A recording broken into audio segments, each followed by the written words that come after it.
ഡാർജിലിംഗ് മണ്ണിടിച്ചിലിൽ മരണം 23ആയി.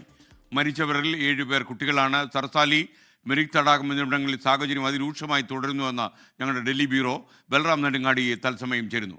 ബൽറാം, വിശദാംശങ്ങൾ. Very good morning S K N. വടക്കൻ ബംഗാളിൽ കഴിഞ്ഞ 3 ദിവസമായി അതിശക്തമായ മഴ തുടരുകയാണ്.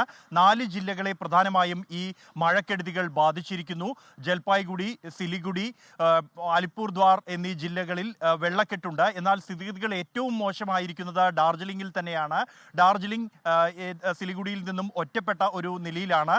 റോഡുകൾ പലയിടത്തായി തകർന്നുപോയ സാഹചര്യമുണ്ട് മണ്ണിടിച്ചിലിനെ തുടർന്ന്. കൂടാതെ ഡാർജിലിംഗിൽ ഈ മണ്ണിടിച്ചിലിനെ തുടർന്ന് മരിച്ചവരുടെ എണ്ണം 23ആയി ഉയർന്നിരിക്കുന്നു. അതിൽ 7 പേർ കുട്ടികളാണ്. ഇനിയും 5 പേരെ കണ്ടെത്താനുണ്ട് എന്നാണ് പുറത്തുവരുന്ന വിവരം. ഇവർക്ക് വേണ്ടിയുള്ള തെരച്ചിൽ ഊർജിതമായി പുരോഗമിക്കുകയാണ്. പ്രധാനമായും കേന്ദ്ര സംസ്ഥാന ദുരന്ത നിവാരണ സേനകളുടെ നേതൃത്വത്തിലാണ് രക്ഷാപ്രവർത്തനം തുടരുന്നത്. മുഖ്യമന്ത്രി മമതാ ബാനർജി ഇന്ന് ഡാർജിലിംഗ് സന്ദർശിച്ച് രക്ഷാപ്രവർത്തനങ്ങൾ വിലയിരുത്തും.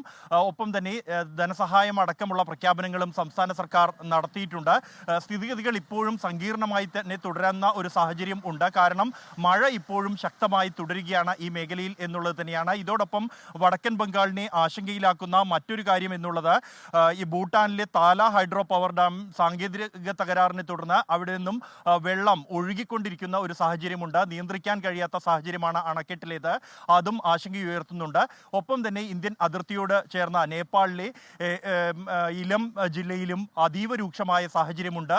60ഓളം പേർ നേപ്പാളിൽ ഈ കഴിഞ്ഞ 2 ദിവസങ്ങൾക്കിടെ മഴക്കെടുതിയിൽ മരിച്ചതായാണ് റിപ്പോർട്ട്. ഇവിടെയും രക്ഷാപ്രവർത്തനം ഊർജിതമായി പുരോഗമിക്കുകയാണ്.